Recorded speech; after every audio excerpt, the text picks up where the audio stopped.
welcome to the City of Pearland City Council regular meeting on June 22nd, 2026 at 6:30 p.m. I will now call the meeting to order at 6:30 p.m.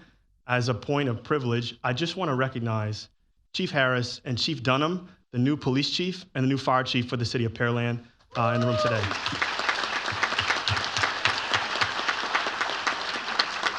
This is their first official City Council meeting, so please do take it easy on them. So at this point, I do want to start with a prayer and then the pledge. I'll lead the pledge, but I do want to recognize also that we just celebrated Juneteenth. And Pearland continues to be the community of choice. And we have, as a resident, the pastor of Reedy Chapel.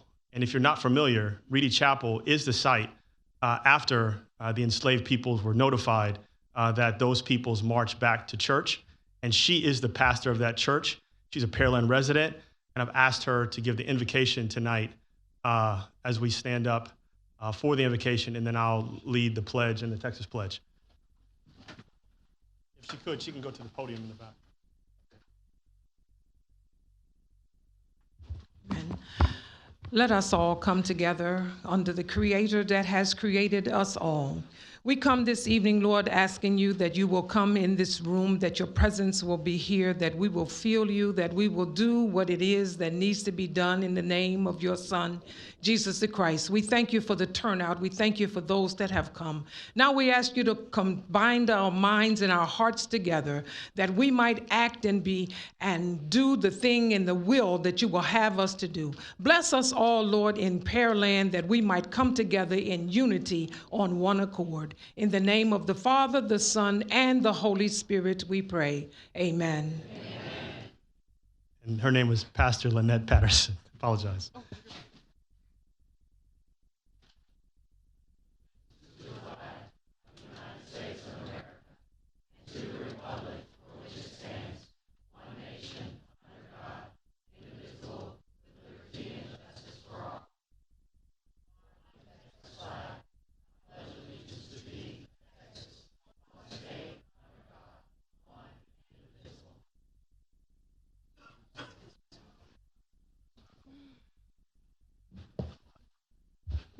Now moving on to roll call and certification of quorum. We do have all council members present except for Mayor Pro Tem Chavarria. And then next portion, moving on to citizens' comments. And at this particular time, I'd like to hand it over to Councilmember Byram to facilitate this part of the citizens' comments. Thank you, Mr. Mayor. We do have a number of comments this evening, so I will call your name, and if we can make sure and keep the podium area clear so people can make it in and out, I would appreciate it. So I'll call your name one at a time. As you make it up to the podium, state your name for the record, and you'll have 3 minutes to speak. And we'll start with a Neftali Arroyo.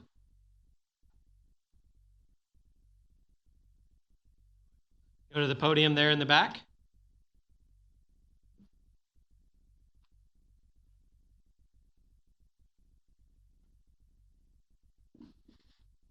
If you would, state your name for the record, and you have 3 minutes. My name is Neftali Arroyo. Good evening to everybody. I am a contractor. I work in Massey Oaks subdivision, and there was a big conflict in there, and we haven't been paid. The vendors, the suppliers haven't been paid.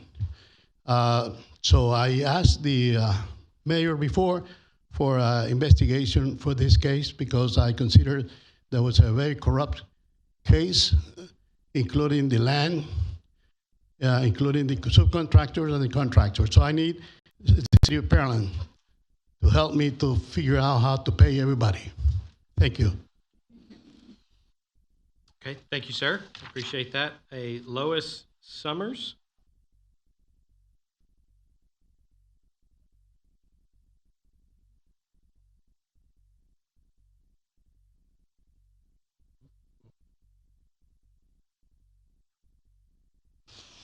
Well, good evening. You can tell I've been about town. But I am the Massey of the Massey Oaks Ranch. Can you please state your name for the record, ma'am? Lois Summers. Okay, thank you, ma'am. And I was the owner for 100 years of my family of Massey Oaks Ranch. I sold it. My developer had to have off-site improvements. 20 million jumped to 42. The lender was Tres Capital, who's now in position. The buyers bought the debt. They were paid. I had a settlement. I waited 4 months afterward to get wire transfer. I got a list of the creditors, and Mr. Aurora is correct. His name was not on that menu. All those roads, all those entries, all the access to those homes, the extension of Harkey, he paid for it. And I'm standing here with you because I lived that for 13 years. My roots are 116 years in this town. My grandfather laid the seeds that this town is built upon. The integrity that that name represents deserves an investigation for what Mr. Raro claims. And as my eyes are blue and I stand in Texas here, that is the gospel. Thank you very much. And for those residents that live in Massey Oaks, I hope you come to love her as our family did. Thank you. Thank you, ma'am. All right, Jim Johnson, you'll make your way to the podium, and Rutant Shah, you'll be next. Jim Johnson, I don't need my address anymore. I'll be brief.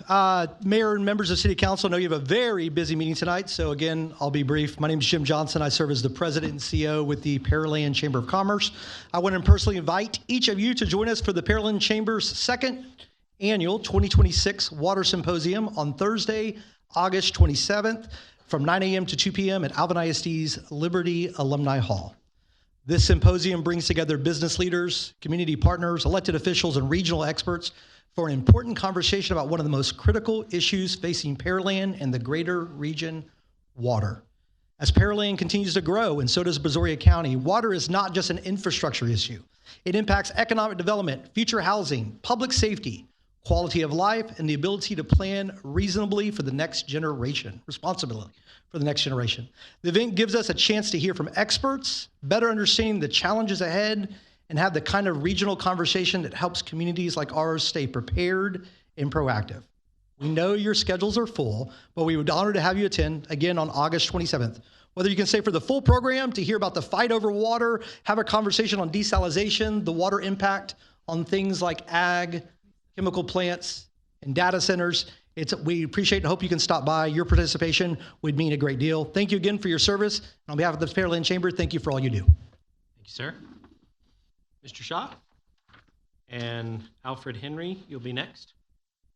May I request for the 5 minutes since I'm speaking on behalf of the group? Absolutely. Thank you. Organization. Will you state the name of the organization? So this is Rutan Shah. I'm speaking on behalf of America 250 celebration by Indian Americans.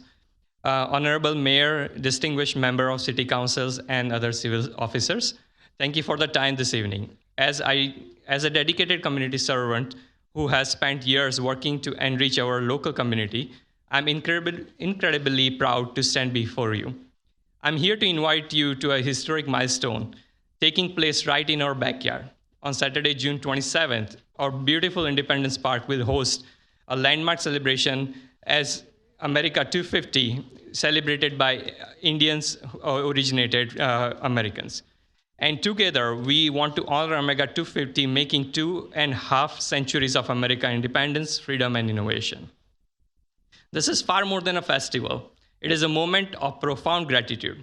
It is a time to look back at the 250 years journey of the world's oldest democracy, while celebrating the deep, unbreakable bond it shares with India, the world's largest democracy. For generations, Indian Americans have helped shape American dream. But as we celebrate this historic milestone, we aren't just looking back, we are looking forward. We are actively reshaping the future of next 250 years. We see it in our youth, the next generation of scientists, public servants, leaders, who are blending the rich heritage of their roots with the fierce, innovative spirits of America to write the next chapter of American nation. Yet, as we climb higher, we never forget the ground beneath our feet. This event is a deeply personal mission to give back. Pearland is just not where we live. It is our home. It is our heart filled with gratitude for it. We owe an immense debt of thanks for the warmth, brotherhood, and sisterhood that Pearland community has extended to the Indian American diaspora. You have welcomed our families, embraced our culture, protected us, and provided a nurturing environment where our children can thrive. To see the true soul of Pearland, you only have to look at how we survived together. Remember Hurricane Beryl? Which left us in a darkness. The walls completely came down. My neighbor came together without a second thought, sharing power generators, cooking meals, and keeping watch over another. In that hardship, a beautiful bond was forged. Today, our kids, our best buddies, growing up together in the warmth that shared this humanity. That is the America we love. That is the America we love. And that is the Pearland we cherish. And this celebration is our way pouring that love and appreciation back into the city that gave us a home. Because of this partnership, our event is drawing a massive multi-state attention. This weekend, over 2,000 visitors are expected to come to Pearland. Many are traveling from the neighboring states, booking our local hotels and supporting our businesses. Just to highlight the few key features of our event, we will be in partnership with Pearland Exchange Club. We'll have a feature of powerful 26 US flag display. We'll hold a special segment dedicated to honoring our veterans who protected our freedom, alongside 250 community leaders who drive this progress. A powerful demonstration of cross-cultural unity that puts a vibrant national spotlight on Pearland's inclusive spirit. Mayor and council members and other civil officers, you have fostered a city that truly defines what it means to be a community. As we say a heartfelt thank you to United States for inviting to be part of its grand story, we want to say an equally large and deeply emotional thank you to Pearland. We would be deeply honored to have you all join to be a guest of honor this Saturday. Let's stand together at Independence Park, celebrate 250 years of America's greatness, and honor the incredible bond we share to shape the next 250 years together. And thank you, and I'm looking forward to see you all there.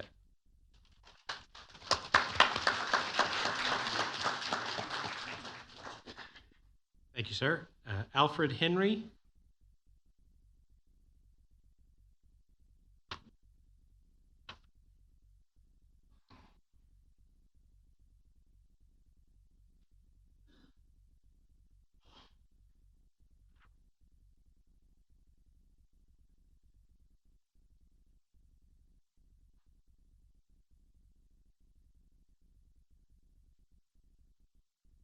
One more time, Alfred Henry.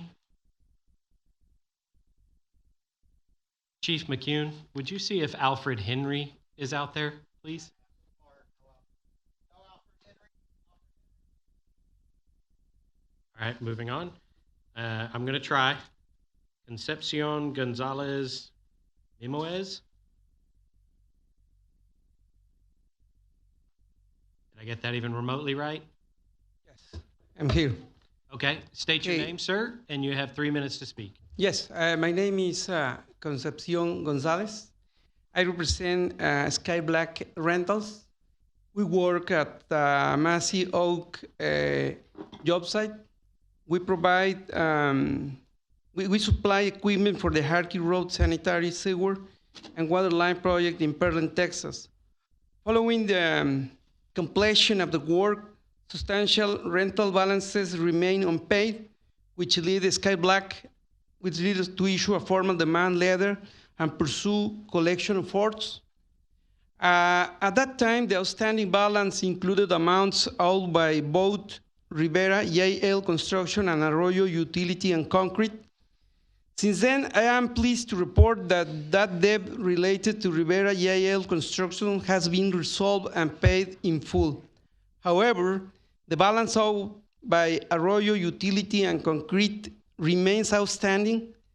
Since the original demand, a letter was issued by Sky Black, has continued collection efforts against Arroyo and CPNV, pursuing all appropriate avenues to recover the funds owed by for equipment and services provided to the project. Our position has remained consistent. Sky Blacks fulfill its obligation to supply the equipment necessary to support work and entitled to payment for those services. We have maintained detailed documentation and have continued to professionally and diligently through this process. As of today, the remaining issue is unpaid balance associated with Arroyo, utility, and concrete. We will continue pursuing recovery until the matter is fully resolved. I came here to ask for help, get that money in our account. We're a small company, and we have been unpaid since 2022. Thank you. Thank you, sir. Has it been paid? Yeah. Next on our general comments is Tennille Warren Phillips.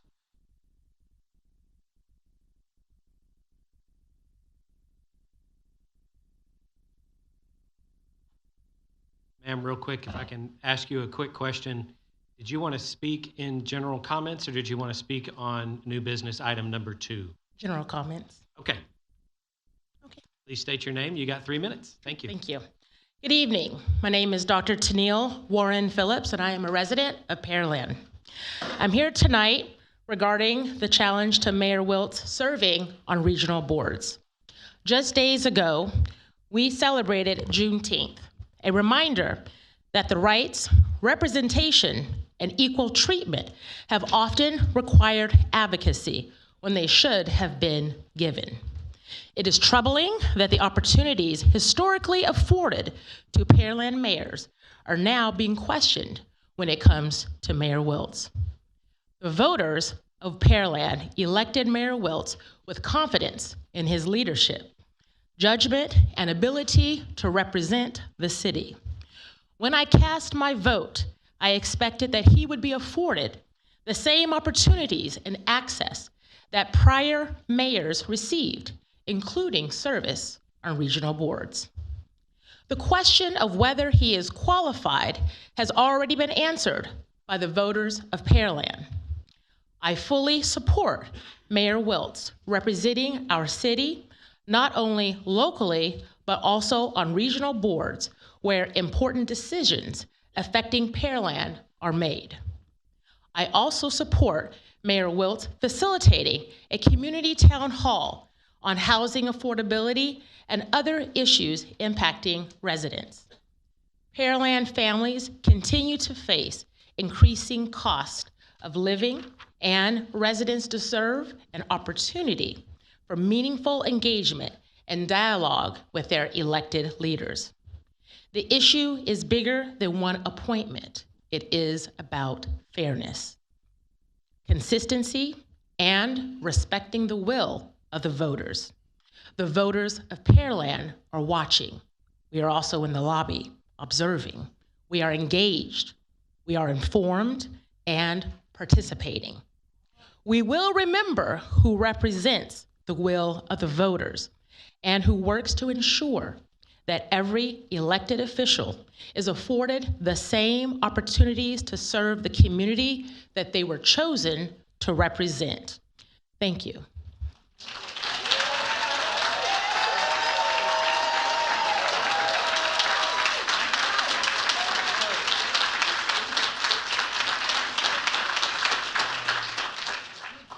Thank you, ma'am. And Ruby Sanders.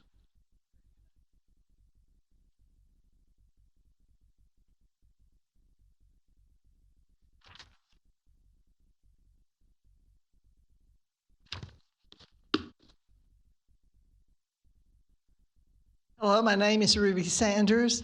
I've been a longtime resident here. I'm very concerned that we have made the city elections partisan, Democrat, Republican, or Independent. They're not supposed to be either. We want to elect the person that's best for Pearland, and I think we want a community to be united. And we want to be united. And that's why many of us moved to Pearland and we stayed in Pearland.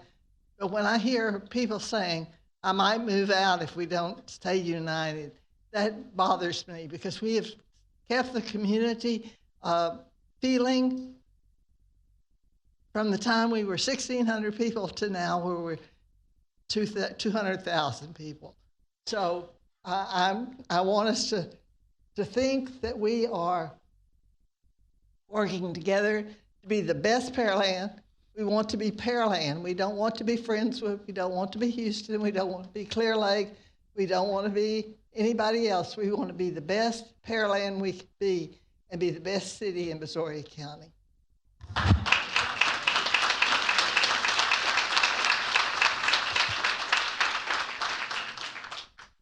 Thank you for those comments. I'm just going to say, and congratulations on the inaugural Pear Award. So I just wanted to take that point of privilege. So thank you. Thank you, ma'am. And that does it for public comments. Next comments are on new business item number 2.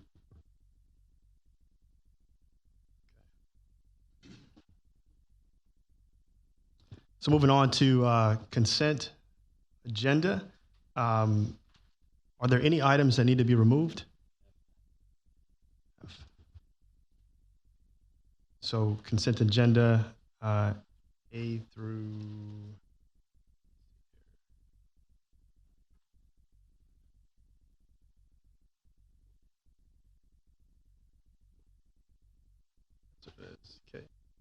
A through K minus F. Councilmember Koza, would you take this section for me, please? Thank you, Mayor. Consideration and possible action. Consent agenda items A through K with the exception of F. So moved. Second. Motion was made by Councilmember Koza to present A through K minus F, second by Councilmember Cade. Any questions? No questions? Okay. Seeing none. Can I have a vote, Madam Secretary? Member Koza? Aye. Member Eccles? Aye. Member Byram? Aye. Member Cade? Aye. Member Fernandez? Aye. Member Patel? Aye. The motion passes 6-0. Councilmember Koza, would you mind presenting item F? Certainly, Mayor. Consideration and possible action resolution number R2026-88. So moved. Second. Motion was made by Councilmember Koza. Mayor, if Yes, sorry. I may interrupt, I believe there's a representative of Gulf Crest who is here, but okay. Wanted to make sure he was able to make it in the chambers because I think he was in the lobby earlier. Sure. It looks like he's here, though. Thank you, sir. Absolutely. Thank you for that, for that point of clarification. So motion was made by Councilmember Koza, second by Councilmember Cade. Would you like to lead the discussion, Councilmember? Who took it up? Staff report. Get staff report first. Sure. Thank you, Mayor. So this item is a stormwater maintenance agreement between the City of Pearland and Gulf Crest Country Club. So basically what we're working through here is that we've got our public drainage system that drains many of the roads throughout the subdivision. It outfalls onto Country Club property. There never has been a public easement across that. So the water outfalls into that area and then re-enters the public drainage system as it makes its way to eventually outfall into Clear Creek. So what this agreement does, the golf course is going to provide at no cost a public easement across that area so that the city can repair and do regular maintenance on that portion of the drainage system and restore it to its original capacity whenever needed, and also provides us the access to that area as well. So with that, we recommend approval. Thank you.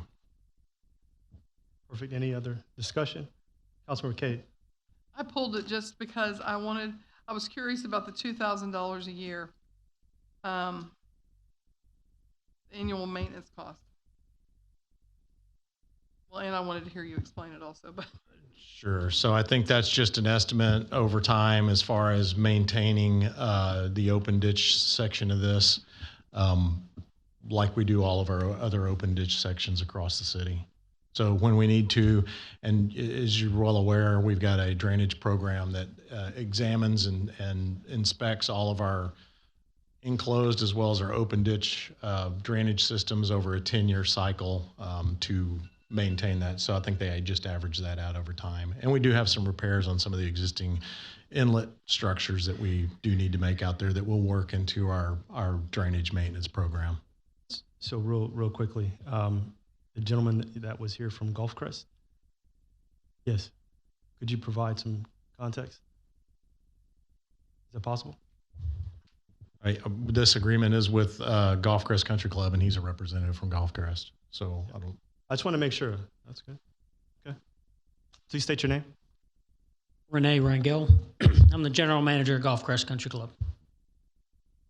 Any additional comments you want to provide? No, I think they covered it all. We were just looking for a better plan, a defined plan to give the city access and to maintain that stormwater drain more than anything, and define each role from the Gulf Crest along with the city to maintain that at a high level. And I just want to make sure, just for general purpose, so if that stormwater drain is not maintained, there's a high potential for flooding or outflow in that area. Is that correct?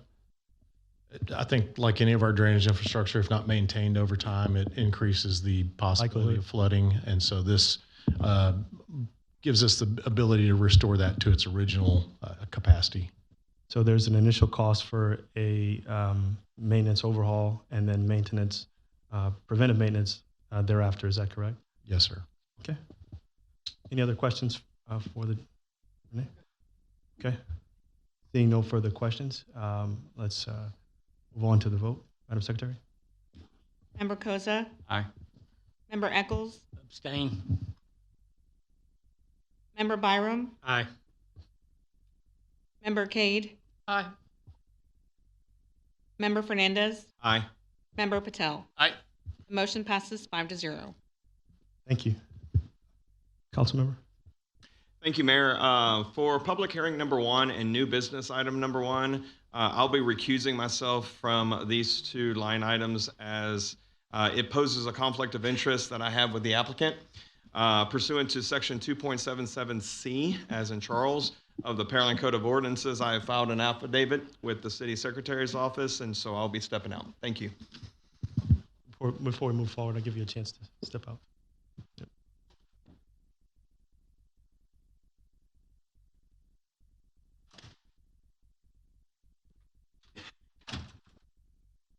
Okay. At this particular time, I will now open this public hearing on a request by Rise Group Management, LLC, applicant on behalf of Jason Reidenbaugh, owner, for approval of a zone change of an area of land approximately 280 feet by approximately 245 feet, being a portion of the 1.098 acre tract 1 and 0.90 acre tract 2, further described below, from general business to general commercial district. And staff, would you be able to update us on this report? Good evening, everyone. Thank you, Mayor. So the purpose of this request is to unify the zoning of these two properties. As you can see on the bottom right corner, the current situation is that the zoning is split between these two properties.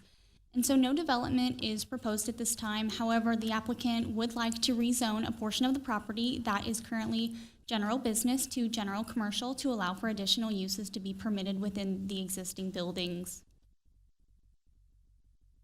A legal ad was posted in the Pearland News Reporter. Public notices were sent to 11 property owners within 200 feet, and a notification sign was placed on the property by the applicant. And as of today, we have received no public comments in support or against. Looking at the area to the north is undeveloped. To the south, we have an automotive tire shop and some more undeveloped parcels. To the east is also undeveloped, and to the west is another automotive shop. Looking at the future land use plan, this area is designated as the commercial center. And staff finds that the requested general commercial zoning district met all 4 of the established criteria for a zone change, and therefore staff recommends approval of the proposed change. The Planning and Zoning Commission held their regular meeting on June 1st and voted 5-0 to recommend approval of the request. And that concludes staff report. Thank you, Mayor. Thank you. Is the applicant here? Please, if you wouldn't mind, do you have a presentation or? No, sir. Is there any additional information you'd like to add, or this time? No, I think they did a great job of describing it. I'm here if you have any questions, though. And okay, and is there anyone from the public like to comment or speak? Okay. I'm sorry. Yeah. State your name, please. Jason Reidenball. Thank you.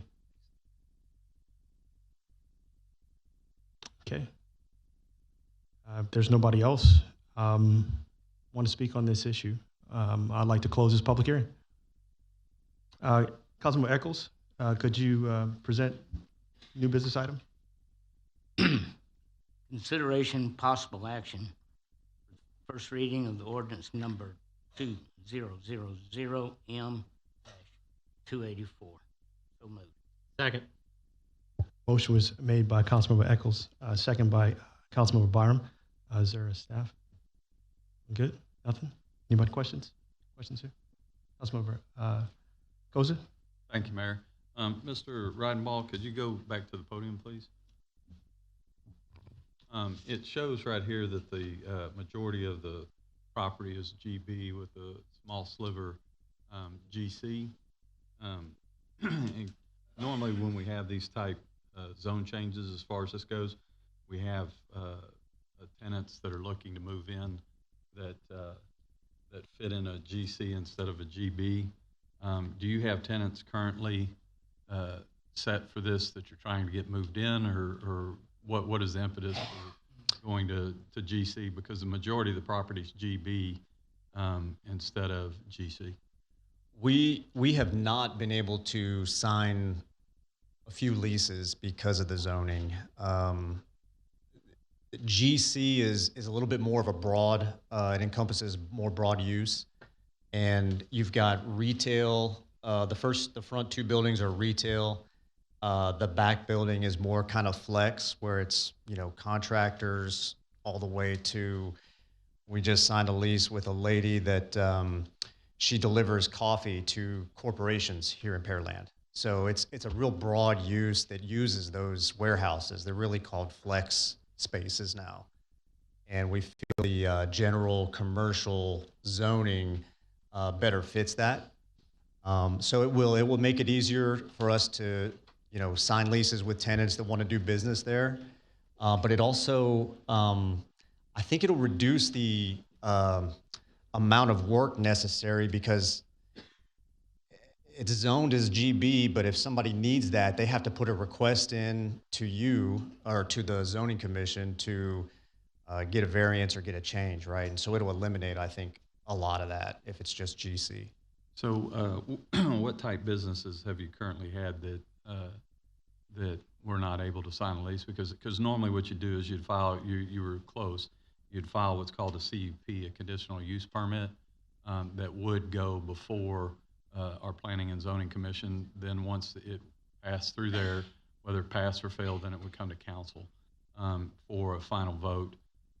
With that being said, general commercial, a lot of folks through the years, we've had people complain about general commercial because it is broader, like you stated, and it gives more rights without impact to the neighborhood and surrounding people that are in the area. So could you tell us what businesses that you've not been able to sign a lease with because of a GB? I think it was more they didn't want to go through the process of getting a variance. I think they had to get a variance in order to get approval, I think. Well, it's a CUP, a conditional CUP, permit. correct. Yes, sir. And that basically what it does is it allows the community to be able to say, do we want that business or not, with a GB versus a GC zoning. That's why I was just curious to know what businesses were unable to be able to come through the process. I think it was there was a flooring company that installed floors, and then I believe the other one was some kind of a contractor, electrical, or I think it was an electrician. Okay, and so are they going to lease the front space from you with the back space being a warehouse? No, sir. It's usually two different tenants. The front building is really just ideal for small retail tenants.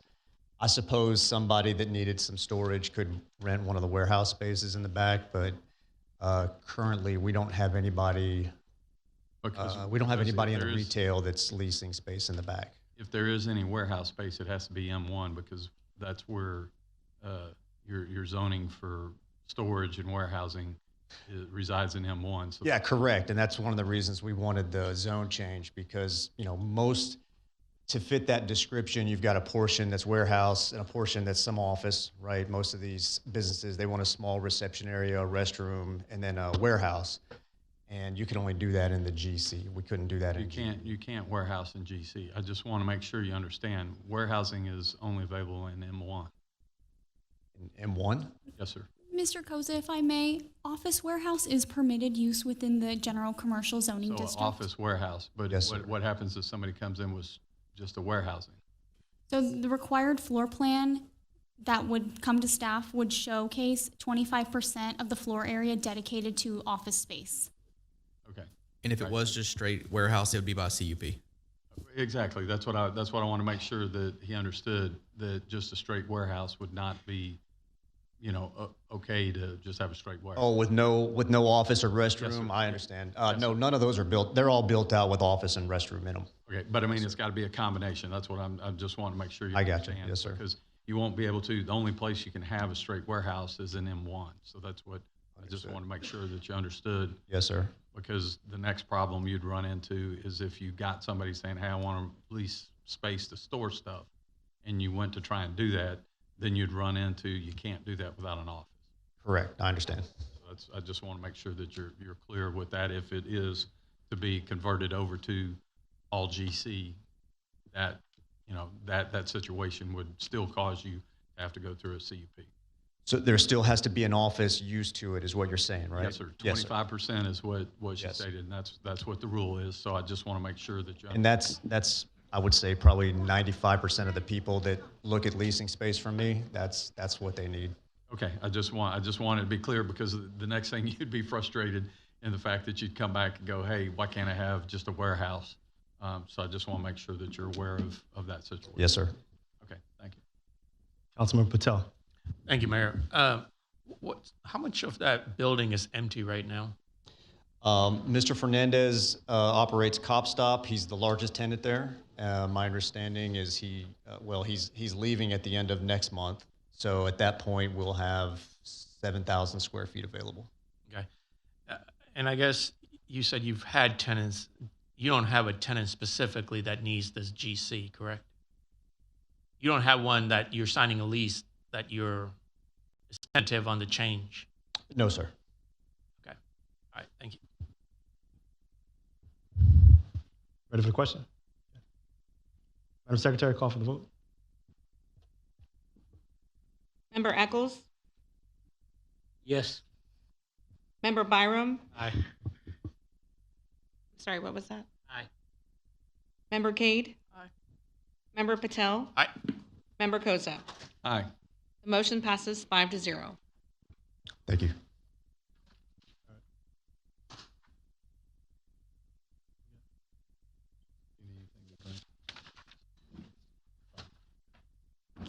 All right. No, thank you.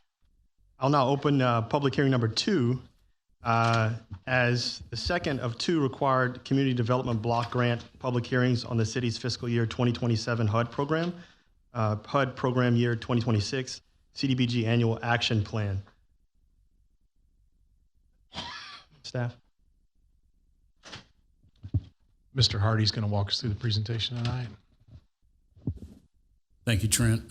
Mayor and Council, this is the second of 2 required public hearings that HUD asked us to provide the community and the public during the planning process involving our community development block grant program. As we mentioned in the last public hearing, HUD will be allocating $541,571 to the city of Pearland in what is FY25 for the city, which is HUD's program year 2026. In the public hearing, there are some regulatory requirements that state that we have to provide the public with certain information during our planning process, and this slide presentation will do just that.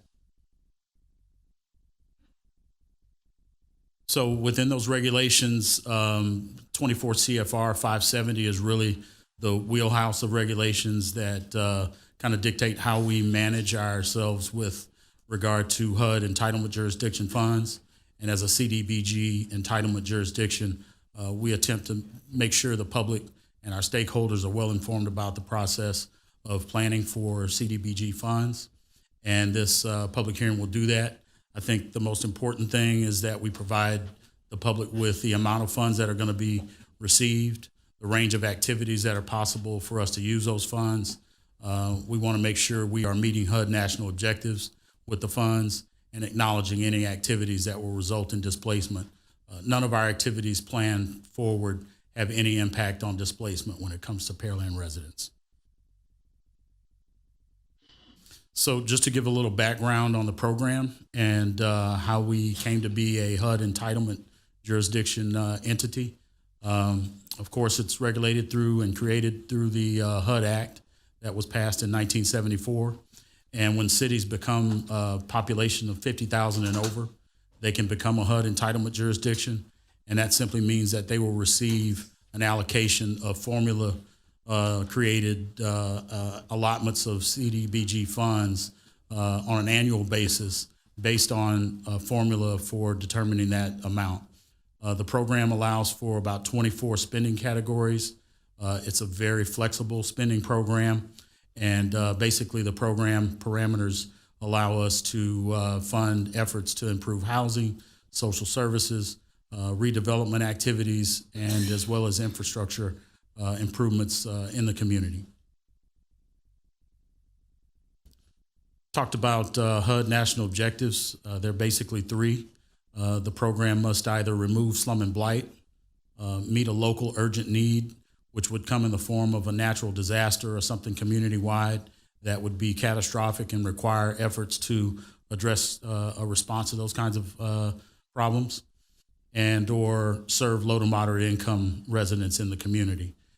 The latter is really where Pearland's program focus is. So we help individuals and or households that are at or below the 80% metropolitan statistical area income, or do business in areas that are comprised of 51% or more low to moderate income. It's important for us to acknowledge that Pearland is what's regarded as an exception criteria entitlement jurisdiction because we don't have a census tract that is comprised of 51% or more low to moderate income. We're allowed to meet that requirement at 42.5%. So we get a little bit of a break in that regard. I want to share with the community and our stakeholders that the program is really designed to address problems versus issues. Of course, our community has both, like any other community, but these funds are really to be directed at addressing specific tangible difficulties that require solutions instead of things that we know that might require attention, discussion, management, or debate. We really want to be getting at the heart of the problems in the community that these funds are designed to speak to. This slide kind of gives an idea of how the funds actually come down. They come directly from HUD. We are a recipient of pass-through funds that come through the state of Texas, through other sources, but this program is really focusing on the money that we get directly from the U.S. Department of Housing and Urban Development. And once we receive it, based on our action plan parameters, we can distribute the funds to subrecipient entities, contractors, and directly to beneficiaries in the community. The bottom portion of the slide really provides a depiction of what formula characteristic we fall in. HUD gives money out based on a couple of formulas. Formula A is where Pearland fits in, and that's because we're a fairly new city, if you will, in the context of what we look like in comparison to other cities across the nation, and we have less pre-1940s housing. So we would fall in that Formula A category. Your older East Coast cities might fall in the category B. This slide just kind of gives a historical depiction of our funding allocations since our entitlement. And if you'll notice, the red bars are really an indication of program years that have been closed out because we have exhausted all those funds. But the latter years, we still have some availability in our balance of available funds with HUD. And most of those dollars are allocated for projects already that are pending. We do have a few small opportunities to be flexible and reallocate to unprogrammed expenditures. But for right now, we're going to consider those program years that are closed out and or in the process of closing out. The last one, that whole bar is green because we just received our HUD grant agreement about a month ago, actually. So they were late due to the government shutdown, and we were also subject to a timeliness workout plan that required HUD to approve our grant agreement very late. So now we have those funds, and we're starting to activate the projects that are associated with the use of these dollars. In all, we've got about, including the current program year, $1.7 million in active funds. This slide kind of gives a depiction of how long-term planning takes place within the Community Development Block Grant Program. We're currently in the fourth consolidated plan, 5-year plan cycles. And next year will actually be the last year of that fourth consolidated plan. And we will begin to plan for the fifth set of 5-year consolidated plan activities. So this $541,571 allocation is going to be the last of our current 5-year program. So when we put the action plan together, HUD requires that we do an extensive assessment of the community. We're looking at existing local housing, economic factors, analyzing local conditions when it comes to our infrastructure, our social service agencies, the public facilities that the public may have access to and that might be dilapidated, need attention. Those are areas that we need to know about. And we also look at homeless issues in the community and any nonprofit agencies that might benefit from some organizational development work. An example of that was early in this 5-year plan period, the mental health services area was one that really commanded a lot of attention as far as the public's rating of what type of work we should be doing. The local agency did not have a lot of organizational development characteristics, so we were able to invest in helping to build that agency's proficiency for delivering community development block grant funds, and they're one of our better subrecipients, if you will. So they've done a great deal of good work in that regard. So just to kind of give an idea of how we can also invest in organizations in the community and help them build up their capability for managing these funds. And overall, we want to be addressing the medium to high priorities, and those come from the survey work and the community assessments we do during the onset of our 5-year planning process. So I wanted to take some time just based on, council's previous questions and concerns about homeless issues in Pearland. Every year with our action plan development process, we do look at this carefully. We look at it extensively during the 5-year consolidated plan process. So the action plan years give us an opportunity to kind of update that, but it's really at the 5-year consolidated plan level that HUD expects us to do a lot of that work. And what we look at is pretty much the standard for most communities that have concerns about this. We want to be looking at the point in time data or PIT data, the Texas Homeless Network information that's provided statewide, and we also, in some cases, have to do self-assessments. We're really in that self-assessment category. And that's unfortunately because our statistical characteristics of homelessness are so low that they don't show up in the point in time count. The Texas Homeless Network does not have a lot of information about what's going on in Pearland and even at the county level. So I think some of this work really has to take place through windshield surveys, the people going out, seeing what they see in the community and identifying families or individuals that may not have a shelter. So that's one aspect of the community assessment. The other, we look at what's called community housing affordability strategy data. That comes directly from HUD. It looks at the income distribution by owners and renters, looks at housing problems in the community, and the cost burdens associated with renters and homeowners. And lastly, when we're putting these action plans together and our 5-year consolidated plans, we're looking at census data and consolidated plan survey results. We do a community survey. Josh Lee's office helps us with that. So POLCO will go out and open that up so that we can get information directly from residents. And those three things really kind of help us put together our action plan. And again, we try to focus on the medium to high priorities that come out of that survey data and those other data points. So again, I talked about the homelessness observations in Pearland. You know, again, we don't have a lot of readily available data in the point in time system. The homeless management information system is very similar. So again, we're doing that self-assessment. And I think what we're really relying on statistically is the population percentage-based data assessment, because that's the only real numerical characteristic that we can rely on to kind of settle in on what Pearland looks like. And fortunately, we don't have a big concern. And the way we look at that from a statistical standpoint is based on the 3 counties that Pearland is located in, their homeless populations, and just, again, statistically pare down what Pearland's ownership of those elements that would statistically reside in Pearland and what they look like. And they amount to about 22 individuals. Another thing we kind of pay attention to is the social vulnerability index, which for Brazoria County is medium to high. So on the alternate side, we want to look at the number of beds in shelter facilities that are available in the county. And this table just kind of gives an idea of what those look like.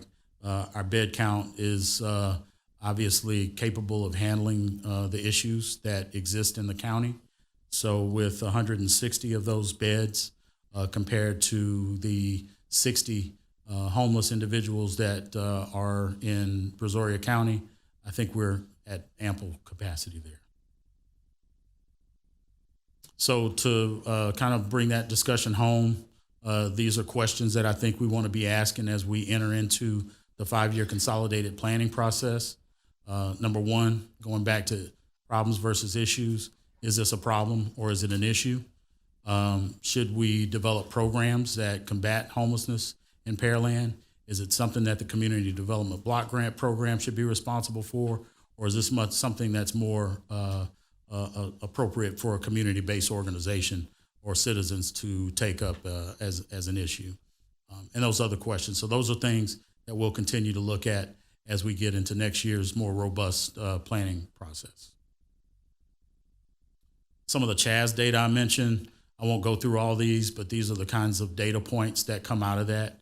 I think they speak very favorably to where Pearland is when it comes to cost burdens, when it comes to the housing related issues that people face, such as incomplete facilities in their homes, more than one person residing in a room, and the housing cost burdens greater than 50%. 71% of our population has none of these, which is a really good thing. And then, of course, we're looking at the census data, and these are just some census data points that are of interest when we're putting a program together. We have a very high medium household income level, 118,000 compared to the state 78,000. Pearland does well in that regard as well. So wrapping the kind of data point discussion up, this goes back to our 5-year consolidated plan data. The surveys produced information again from the public that kind of gave us an idea of what types of social service programs we should be looking at. And again, as I mentioned, mental health services came back fairly high, senior meal services, rental assistance, and our home repair program. And those are all 4 things that the city's action plan continues to invest in. So one of the things that we want to make sure the community is aware of is the qualification basis for participating in the CDBG program. The median family income for Pearland is $126,000. The regulations state that we can help community individuals in the community, households that are 80% or less of that metropolitan statistical area income. So if you look at the chart, a family of 4 can make as much as $100,000 or more and still qualify for participation in the program. We want to really be focusing on that very low to extremely low income limit.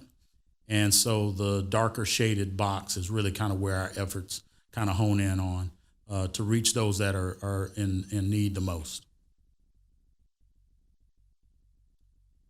So I talked a little bit about area benefit projects.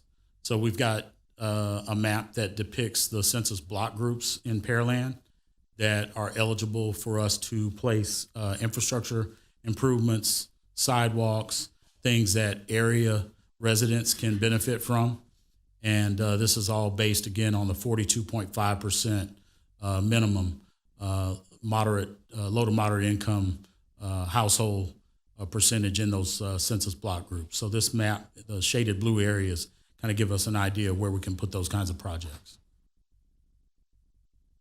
And this slide just basically gives the actual data for those block groups and the percentage of low to moderate income residents that reside in those block groups. This is what we use to map the area.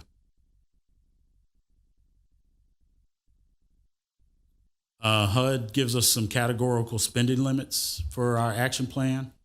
We're only able to spend a total of 15% of our allocation on social services. We can spend as high as 20% of the allocation on program administration, and the rest of the funds can go to facility infrastructure improvements or housing related activities.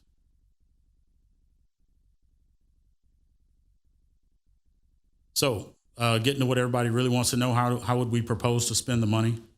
I think we want to max out the social services allocations, and based on the 5-year consolidated plan and the continuing work that's been done where mental health services and rental assistance are concerned, we want to continue that. Meal delivery to seniors is also important. However, we have an ongoing allocation of remaining COVID funds that is going to Actions of Brazoria to continue to do their services in Pearland. But for right now, we're going to just put a $0 amount placeholder in the action plan just in case they exhaust those funds and we have an opportunity where a subrecipient might not spend all of their money, and we can allocate assistance to that agency to kind of help them continue their work. We want to continue the single-family residential owner-occupied home repair program. That's been very productive for the community. It's given us an opportunity to help seniors in particular with minor repairs to their homes that they generally can't afford to do. And I think we've seen some success in that program, helping us to spend down the annual allocation a lot faster than other work that we've tried to get done in the community. Another thing that we've talked about that wasn't originally in this depiction of how we plan to spend money, but we put it in the slide because historically it's also had some good value, and we thought we would revisit it, would be the code enforcement investments. Many years ago, we had code enforcement as part of the CDBG program, and during COVID, it kind of fell off. We'd like to recommend bringing that back and providing support for our officers that are out in the field doing work, particularly in the target areas. So those blue areas in the map that I showed earlier are the areas we'd really like to have remuneration come back to the city for our efforts addressing housing issues in that part of town. And of course, we need the program administration resources to make sure that we've got the staffing, professional development, other resources, consultancy that help us manage the program. And I would want to urge us to understand that it's more than just the annual allocation that's at stake. We've got some available funds from prior years that we need to manage and provide oversight and administration for. So those dollars help us to manage that 1.7 million that's still out there that we need to provide that oversight for. So with those considerations, we would ask for council and the public support for this proposed spending plan. Lastly, I just want to kind of cover the schedule. We opened the public comment period June the 18th last week with public notice in the Reporter News. So that kicked off our 30-day planning process with regard to comments. Tonight's public hearing allows public comment, but people can also send us email They can mail us public comment. They can call, but preferably in writing. I think that's the best way to make sure that we receive information from the public about CDBG and what we do with the funds. That program comment period will end July the 17th, and we intend to come back to council immediately thereafter to put the action plan before council and get to HUD by August the 14th. Statutory requirements say we have to get it to HUD before the 16th, which is 45 days prior to the end of our fiscal year. So with that said, pass the balance back to Mayor and Council. Thank you. Thank you for that robust report. Is there anyone in the audience today that would like to comment or speak to this particular item?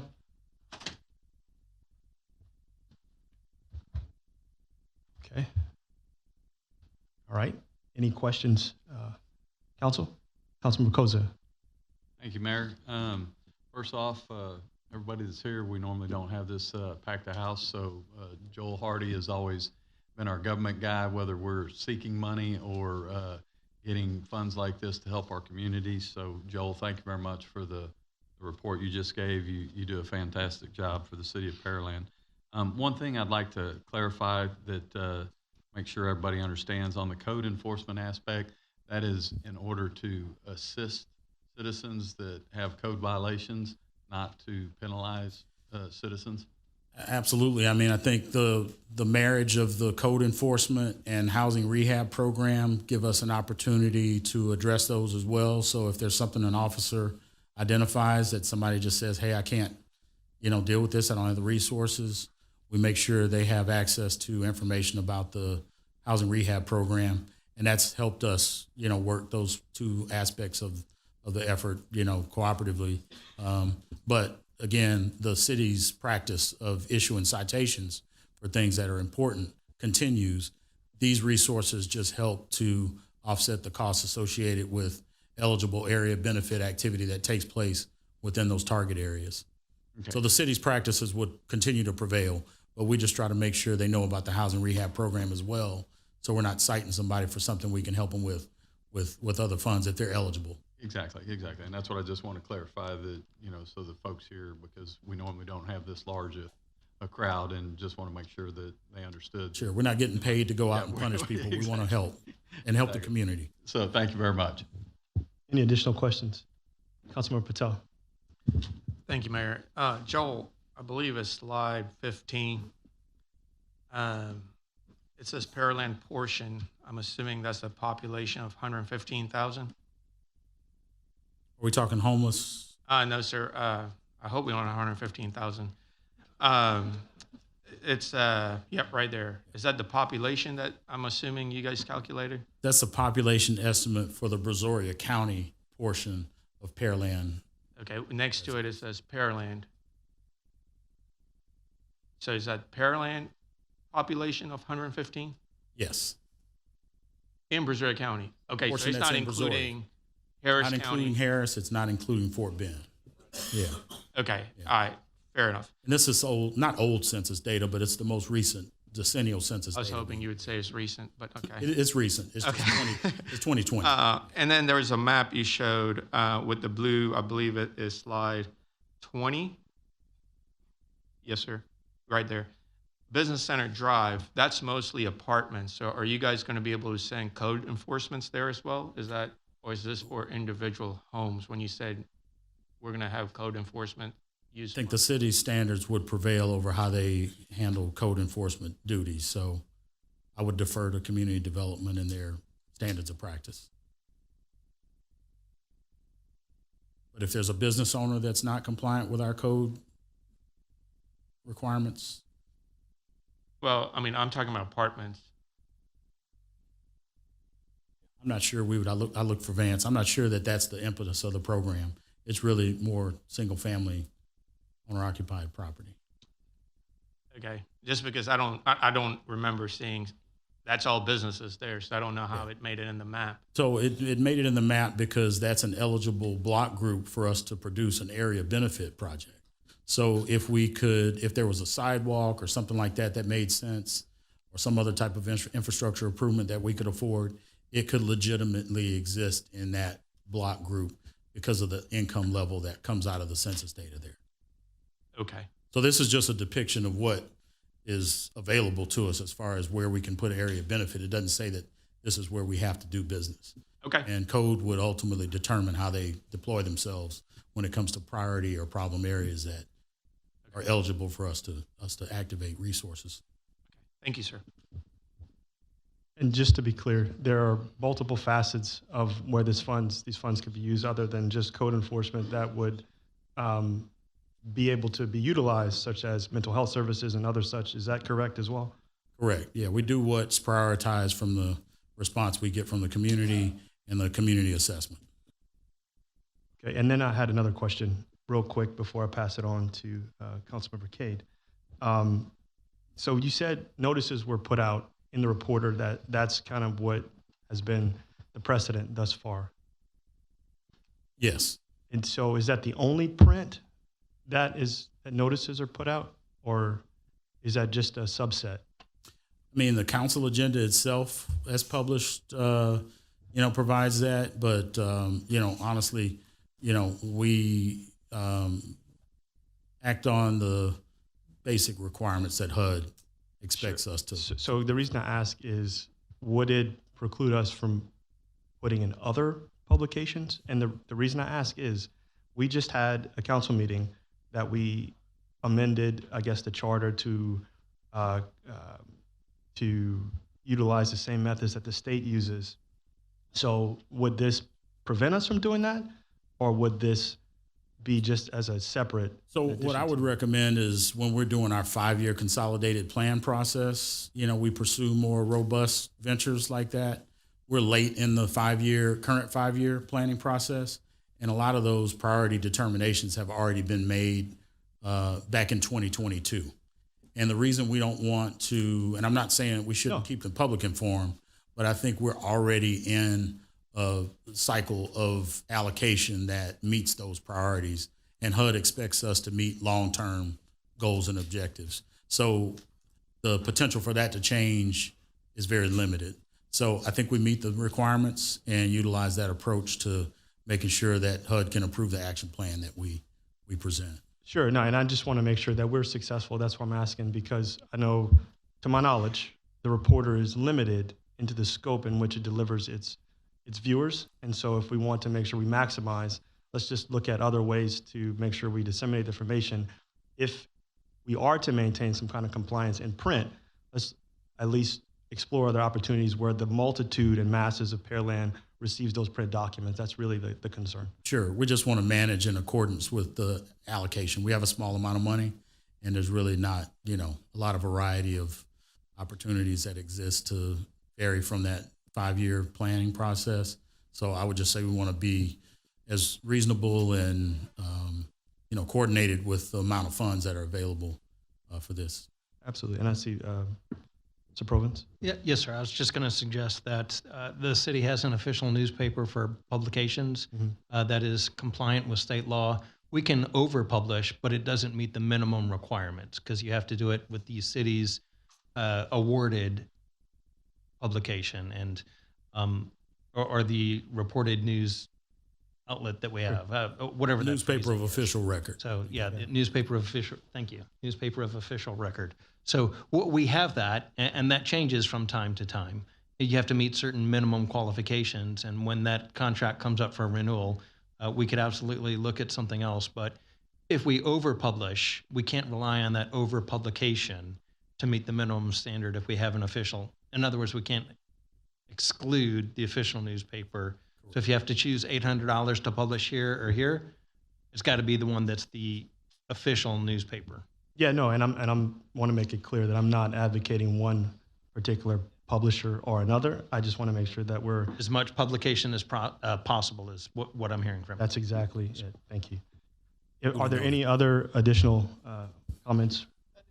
It's okay. Councilmember Cade, yes. Thank you. Thank you, Mayor Wiltz. Joel, I think it's slide 22, maybe where the social services are listed. Yeah, right there. How do you select those?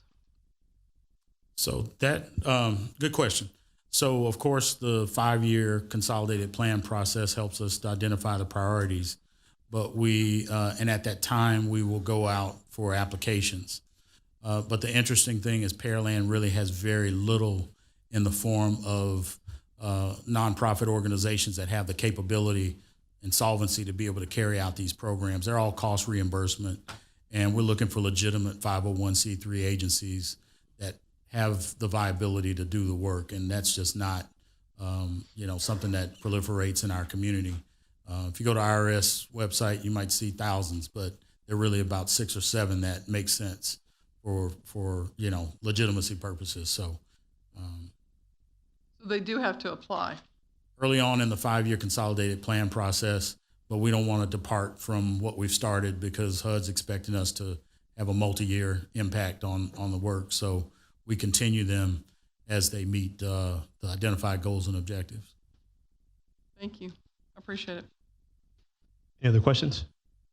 Seeing none, I will now close this public hearing. Thank you, Joel, for that presentation. Councilmember Byram, can you present new business item number 2, please? Certainly, Mr. Mayor. Consideration possible action, resolution number R2026-105. So moved. Second. Motion was made by Councilman Byram, second by Councilman Fernandez. And there are noted public comments. So I'll turn this over to Councilman Byram to facilitate as well. Thank you, Mr. Mayor. Just to remind everybody again, when you're called to the podium, please state your name, and you have 3 minutes to speak. And I appreciate everybody being here this evening. First up will be Adrian Bell, followed by Mateo Tobin.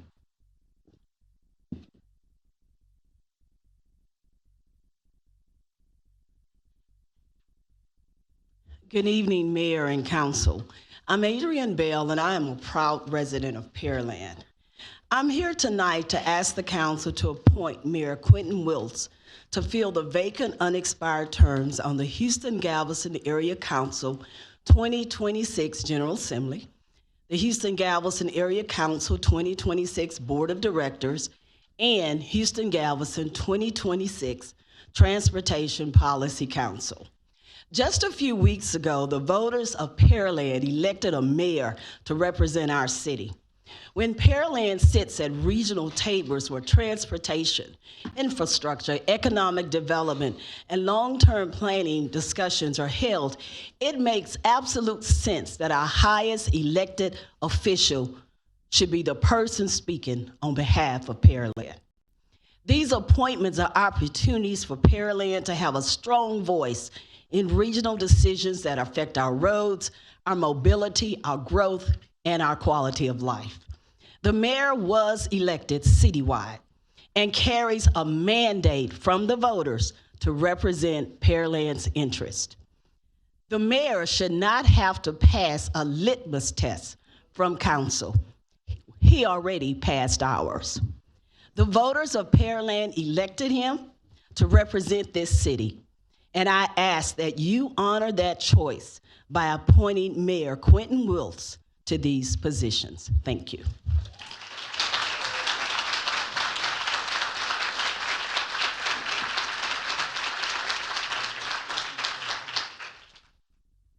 Thank you, ma'am. Mateo Tobin. After that will be Mercedes Sanchez.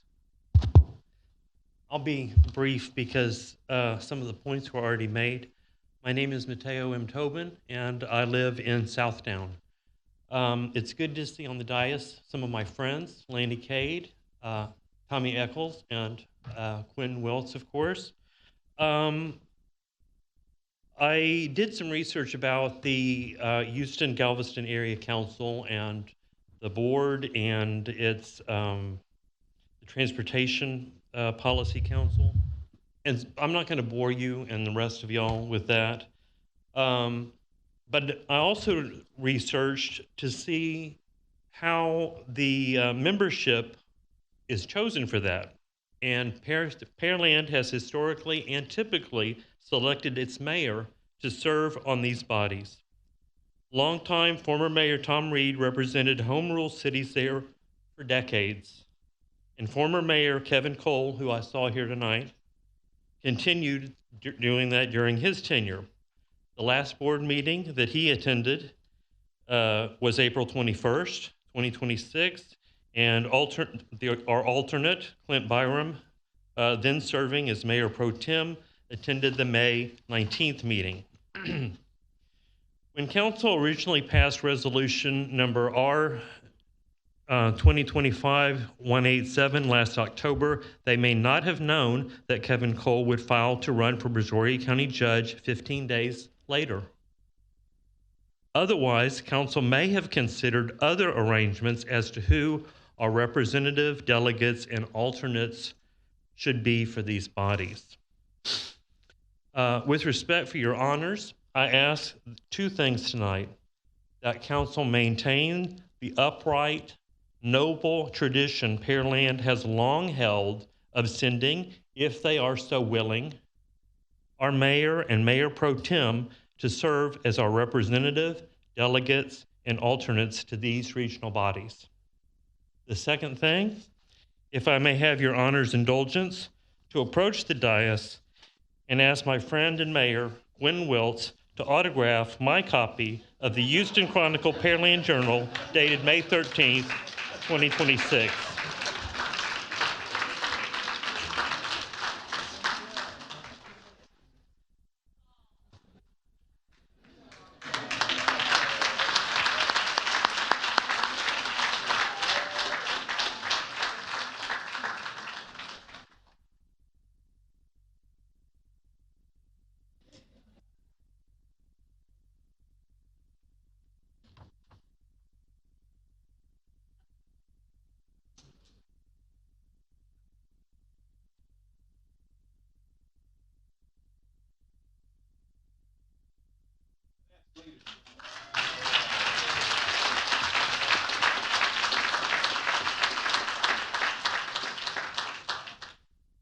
Thank you, sir. Mercedes Sanchez. And after that will be Demetria Watson. Hi, hello, good evening, mayors and members of the council. My name is Mercedes Sanchez. I am the Executive Director of Government and Community Relations for Commissioner Adrian Garcia with Harris County Precinct 2. Commissioner Garcia, I'm here tonight on his behalf. Commissioner Garcia sent his apologies for not being able to be here in person today, but he did ask me to come and convey his support for Mayor Wiltz to serve on both the HGAC and the Transportation Policy Council. At this time, I would like to read Commissioner Garcia's letter into the record, and I did submit a copy for each one of you. Honorable members of the Pearland City Council, I am writing to respectfully encourage the City Council to appoint Mayor Quentin Wiltz to represent the City of Pearland on the Houston-Galveston Area Council and to the Transportation Policy Council. As a current TPC member representing Harris County Precinct 2, I had the privilege of serving alongside former Pearland Mayor Kevin Cole and witnessed firsthand the value that mayors bring to regional transportation discussion. It has long been customary for cities to be represented on the TPC by their mayor, ensuring that the community's chief elected official has a direct voice in shaping transportation policy and investment decisions. Regional collaboration is essential as we work to address growing infrastructure and mobility needs across the Houston-Galveston region. In Precinct 2, we're home to critical economic engines such as the Port of Houston and NASA. And I have found that having mayors at the table strengthens partnership, it improves coordination, and it helps secure resources that benefits communities throughout the region. Mayor Wiltz brings significant professional and leadership experience to the role. His background in managing complex projects, budgets, and strategic initiatives, combined with his commitment to public service, would provide a valuable perspective to the council transportation planning efforts. I respectfully ask the Pearland City Council to appoint Mayor Wiltz to serve on HGAC and to the Transportation Policy Council so that Pearland may continue to have strong executive level representation in the regional decisions that will shape the future of transportation and infrastructure in our region. Sincerely, Adrian Garcia, Harris County Commissioner, Precinct 2. Thank you. Thank you, ma'am.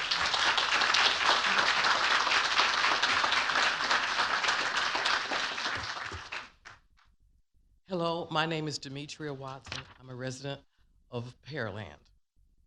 And I'm here to support, first of all, greetings to the mayor and also city council members and everyone here. I'm here to support the idea of our mayor being on these councils, the Houston Galveston Area Council 26th General Assembly, the Houston Galveston Area Council 26th Board of Directors, and the Houston Galveston 2026 Transportation Policy Council. And the reason that I think we should go forward with our mayor and the pro tem being on these councils is because it has always been this way. It has been this way for how many years? I think about 30. And our mayor is qualified. Our mayor has experience. Why would we change now? I strongly urge you to continue as we have done historically for these positions. I see no reason to change. And I thank you very much for your time. Thank you, ma'am.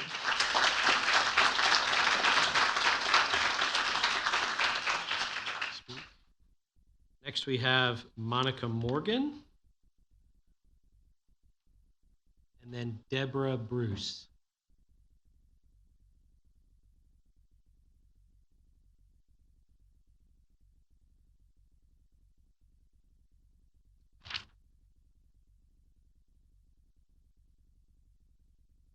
Good evening. My name is Monica Morgan, resident of Pearland. Originally resident of Alvin, born and raised, but always a resident of Brazoria County. And pleased to be here this evening to speak on item 10.2 and in support of the appointment of Quentin Wiltz, our mayor, to the Texas Houston Galveston Area Council General Assembly, the Houston Galveston Area Council Board of Directors, and the Houston Galveston 2026 Transportation Policy Council. And let's think about why. He not only just recently won an election, he's lived in this community for 20 years. He's committed himself to the community for 20 years, serving in various capacities, boards, councils, other significant things that always showed the community that he cared about the people. He was destined to assume this role and was committed to making a difference in people's lives. We felt it every time he ran for office. When I block walked speaking to hundreds of residents, this is the man they wanted to represent the city of Pearland. Now, at this time, this is where they see the future of Pearland going. He has the vision, the capacity, the credentials. He has an executive MBA from the University of Houston. I was an HR director at the University of Houston. That is no joke. That program is for the exceptional of the exceptional leaders of CEO level people. And he is bringing his skills, talents, time, treasure to bring Pearland to the next level. It is the future of Pearland that we see in him, and it is who we want representing us on these boards. This is his role, it is his time, and we want him representing us on these councils. Thank you very much. Have a good evening.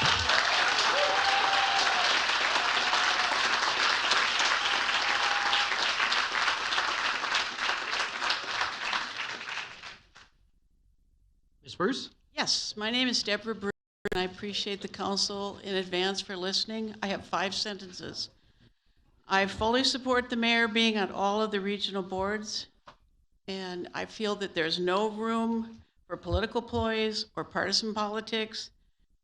Everybody in this room knows there's more than enough of that at the state and national levels. And one last sentence, or two maybe. Fair is fair. He is highly qualified and he needs to be on those boards.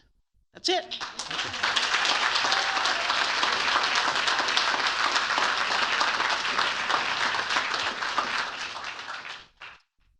Travis Spiegelhauer.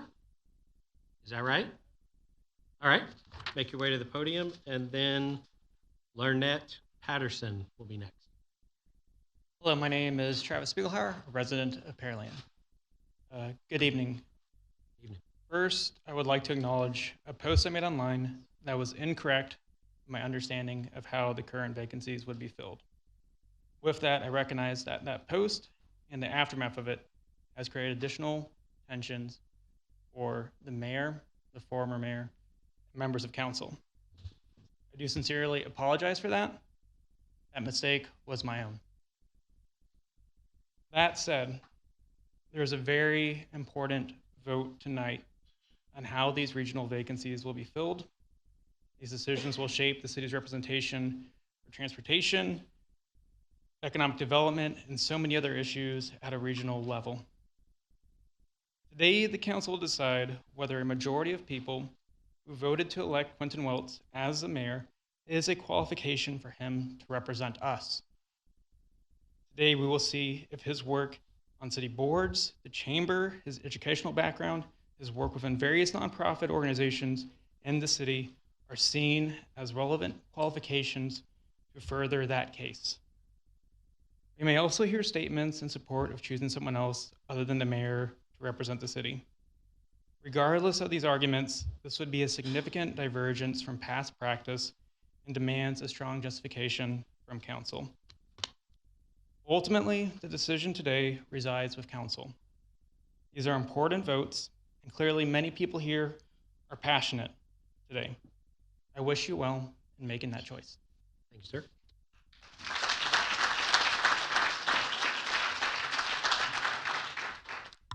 Good evening. My name is Lynette Patterson. I am a resident of Pearland, Texas, where I am proud to say that I live. And I will not prolong the time here. It has already been stated by many of the persons that have come before me what our desire is. Our desire is to have Mayor Quentin Wiltz represent Pearland in whatever capacity Pearland needs to be represented in. We voted for him. We understand his intelligence. We understand his credentials. And the people of Pearland voted to have him represent us, not for a city council to determine whether he should or should not sit on any council or board. We stand united, as you can see tonight, that we want Quentin Wiltz to represent Pearland on these particular councils. Thank you for your time.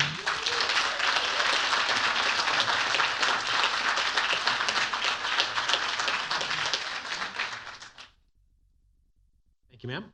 I'm going to try. Liliana Snap? Leilana. Not even close. Sorry. You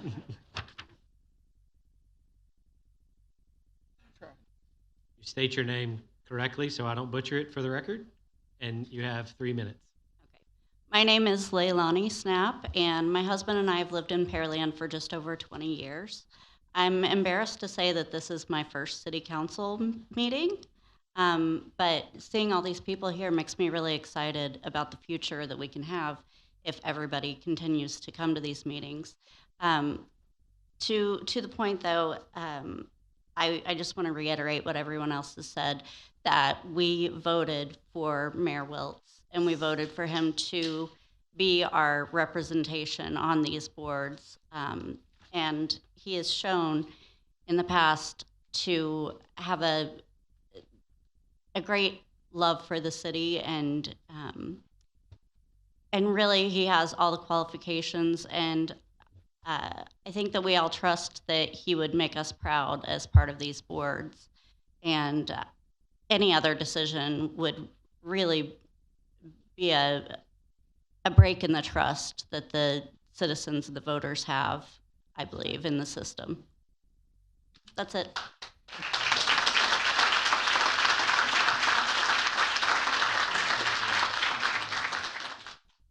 And last one is Eugene DeGoose. DeGoose? Well, say again.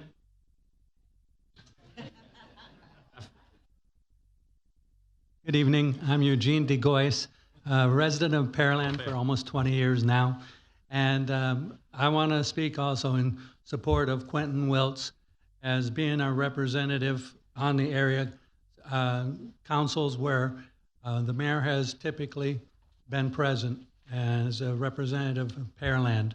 He was elected, he has the qualifications, and if he fails to meet the obligations of those positions that he's been appointed to, I'm sure the voters on the next term will make their determination on that also.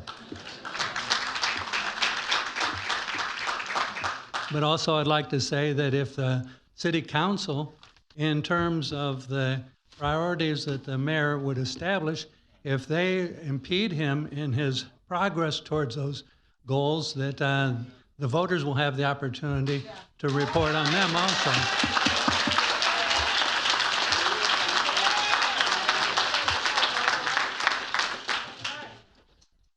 That's it for public comments.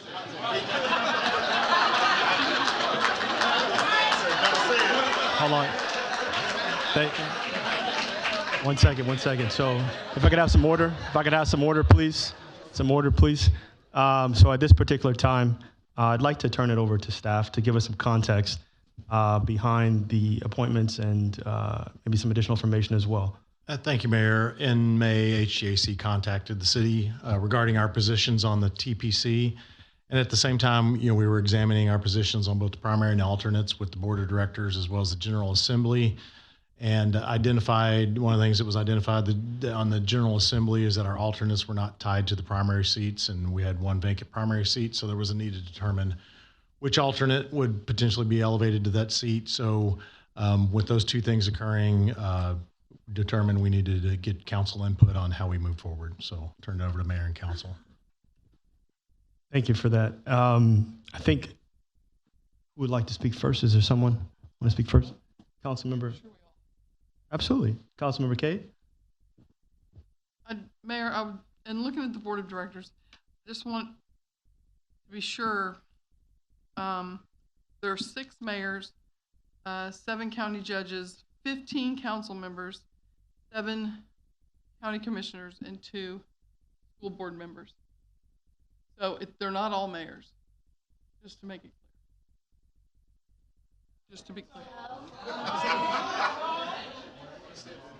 Recognized. And I just want to say that there's more.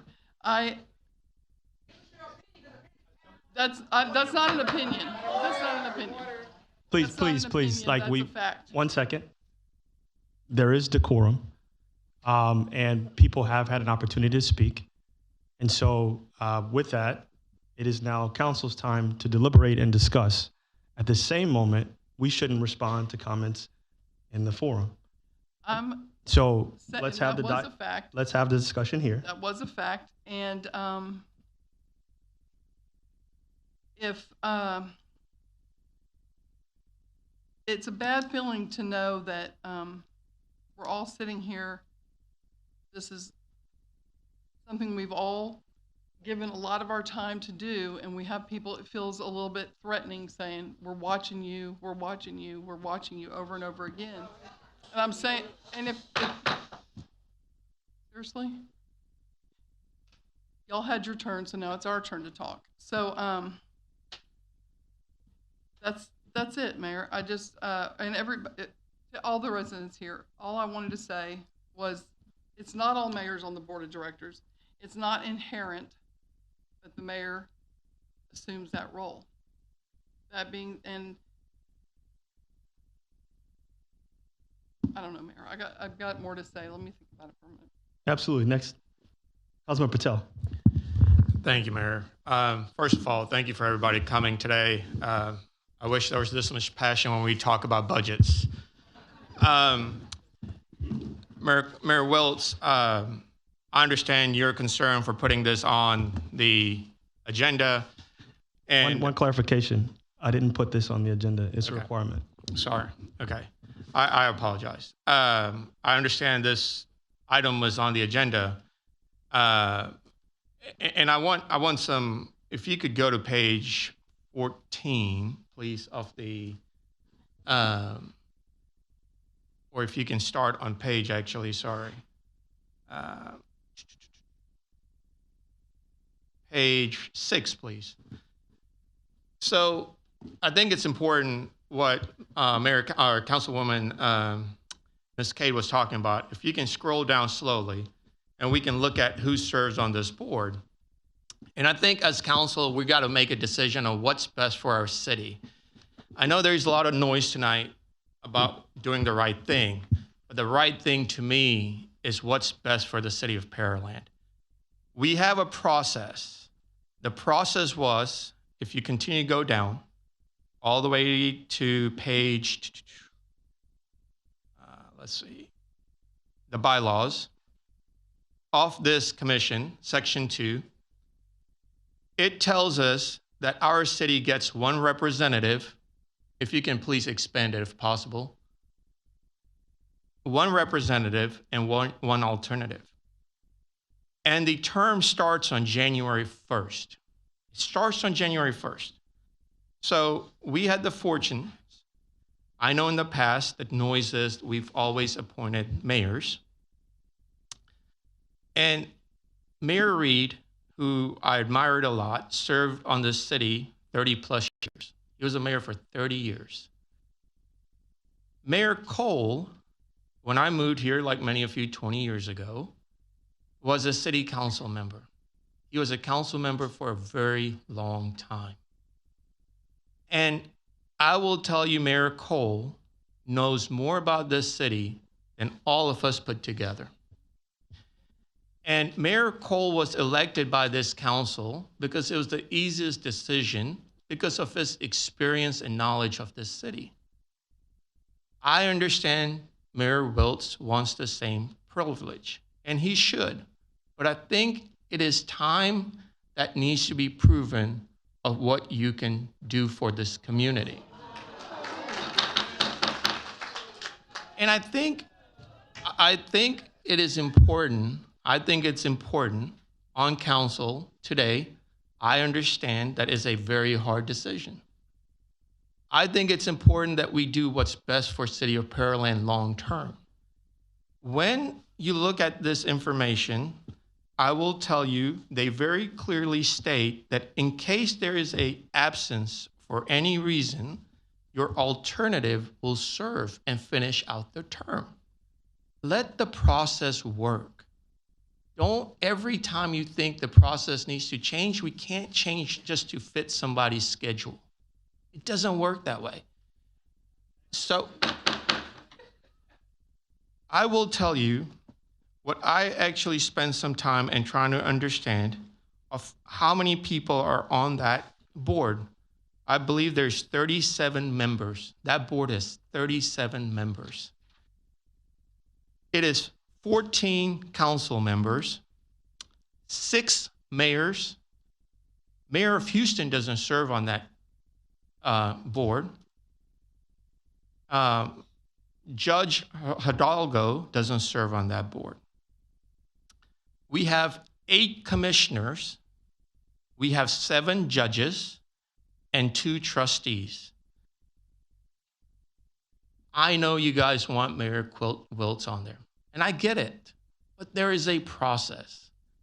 I understand there's a lot of passion behind this, and I appreciate that, and I hope your passion continues. But when I sit in this chair, I have to understand what's best for the community. I am not here to listen to the noise. I get it. Neither way, people are going to be upset. Whatever decision we make, they're going to be upset. And just because a mayor has been elected, and that's what the people elected the mayor for, it doesn't mean he automatically gets seats everywhere. It does not mean that. I apologize, but that is the fact. And I understand that it's not going to make people happy. Mayor Wiltz has been on the seat for 6 weeks. I've been here for 3 years and I still feel lost. So I apologize, but don't think just because you have a title of a mayor, you're a proven leader. I'm sorry, you're not.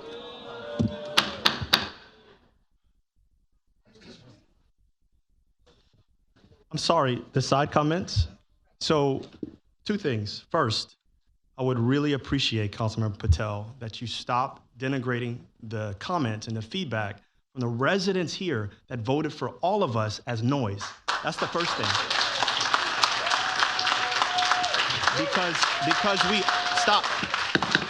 Because we always advocate for people to show up for us in this forum and always speak, and they signed up, they spent their time and their effort to voice their concerns, not noise. Because you may disagree with it, it is not noise, it is valid concerns. So I would ask that you learn how to interpret that going forward. Second, Councilmember Cade, what I wanted was resident feedback. So the background comment of this is what you wanted, what I wanted is the same thing everyone else wants, and that's active, engaged citizenry. That's true, everyone. Mayor Wiltz, if that's true, you should have put it on other social media sites than just. Hold on, stop. Put it on Stop. Here's the thing that we continue to see, people telling me what to do. Stop. Please stop. Please. And so I think we should be respectful that we all are different and that we don't communicate the same way.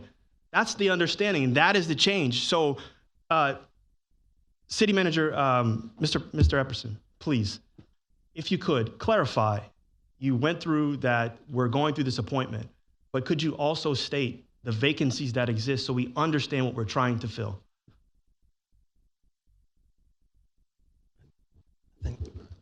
I might be able to help with that. Absolutely. Thank you.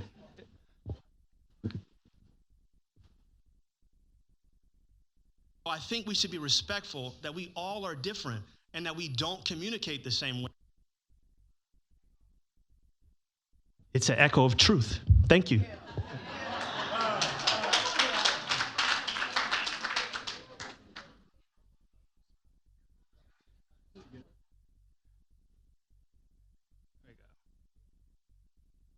So by operation of law, this is what we would have with our HGAC appointments.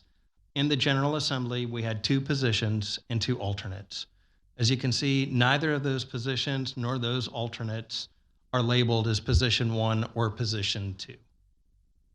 So for the HGAC General Assembly, we need council's decision whether to put Joseph Koza in the vacant position where the mayor was. I'm sorry, we don't know if Joseph Koza is the alternate that was supposed to fill Kevin Cole's spot, or we don't know if Laney Cade is supposed to fill Kevin Cole's spot, because those 2 things are not identified. So that's going to be the first thing that needs to happen. When that happens, we create a vacancy in whichever one moves up to one of these 2 alternate positions. So again, if you look at the operation of law, if one of these 2 people move into this person, the other one is still an alternate, and then we have a vacancy that's actually here. For the HGAC Board of Directors, Kevin Cole was there, Clint Byram was the second person. The alternate by operation of law would be Clint Byram. And then for the second position, the HGAC Board of Director bylaws say that one of your 2 General Assembly positions has to fill that spot. So the only people who would be qualified to fill the HGAC Board of Director spots would have to be a representative from the HGAC General Assembly. And then on the Transportation Policy Council, again, Kevin Cole was in the primary spot. Trent Epperson, apologize for that misspelling there. Trent Epperson, and And that didn't get better. I'll try not to fixate on that.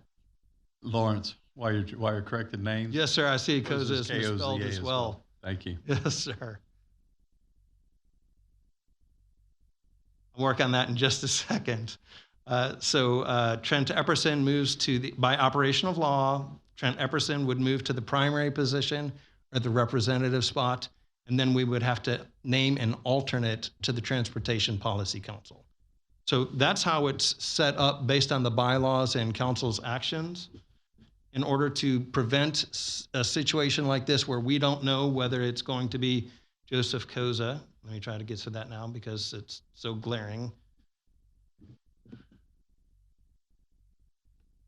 Apologize for misspelling your name as well, sir. And I did it multiple times. That makes it no worries. So compounding. One of the things that I would recommend in the future is for the General Assembly identify the position 1 and position 2, and then the representative for position 1 and the alternate for position 1. Similarly for the position 2. And then again, your board of directors has to come from one of those 2 people who's a representative. And then I think all of these would be up for consideration and discussion in October. Of course, that's what would happen by operation of law. If council deemed that it was appropriate to reseat other people, that would mean that they're de-seating some people. Traditionally, you would not de-seat somebody, but that would be in council's prerogative to de-seat somebody at the same time that they seat somebody else. So just to make sure I understand, the positions that are here rotate into new positions based on their alternate or current position status. Yes, sir. And then at this particular time, at this particular meeting, we can, by either voice or declarative, determine who those future positions are or select an entire slate of people to finish out this year's term. Is that correct? Yes, sir. Thank you. I just want to make sure that we're clear on what we can and cannot do at this particular meeting. And I don't believe that we would have staff would not have come to you had we had the alternates identified for those positions. But anytime, it is always the council's prerogative who sits on these boards. Absolutely, because it's based on our conversation. I know we had this. It's the body or the government, and the government would be the council. Yes, sir. According to all the bylaws, I believe it says entity is the word that they use. Entity, yes. They do that because school boards have people on it, county courts have people on it, and municipalities have people on it. So being comprehensive, they're not going to say city council because it could be the commissioner's court or it could be ISD boards. I don't remember all of their titles. Like a lawyer. I know they normally call them trustees, but I don't remember what the presiding person's title is. It tries to be all-encompassing, and so I appreciate you making the clarification, providing this information, and allowing us to put you on the spot to go through this. So thank you for that. Yes, sir. Any additional? Councilman Koza, yes. Thank you, Mayor. I asked former Mayor, Councilmember and Mayor Kevin Cole to come and kind of shed some light on the process that he went through to be put on HGAC. So I'd like to have ex-member Mayor Kevin Cole. Is it possible to do that? I'm just asking. I'm not objecting. I want to make sure that we're within the decorum. Yes, sir. Okay.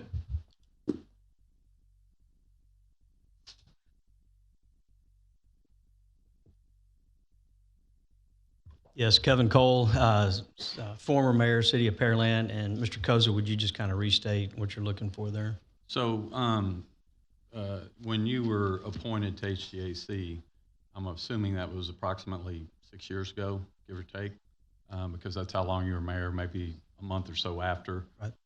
So could you kind of go through the process? Because prior to this, our previous mayor, Member Patel, held the office in the 40-year range. There were about 1.5, maybe 2 terms that Vic Coppinger filled in between for Mayor Reed.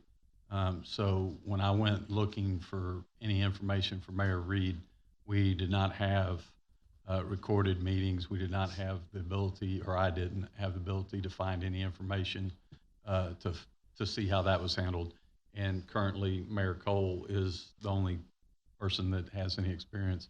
And I wasn't elected. I've been here 4 years, and I'm, if you want to call it, the most senior, most tenured, whatever you want to call it, member up here as far as on council. I wasn't here when Mayor Cole was appointed or elected to that position. So I asked him to come and speak about how, what, and kind of give us a feel for how it worked. Yeah, so thank you for that. So obviously the election in 2020 was in November. It wasn't in May because of the COVID outbreak, which did put an election of officers or nomination of officers to go onto HGAC right at the end of the year, beginning in January. So unlike middle of the year, having to wait to maybe, start a new term several months later.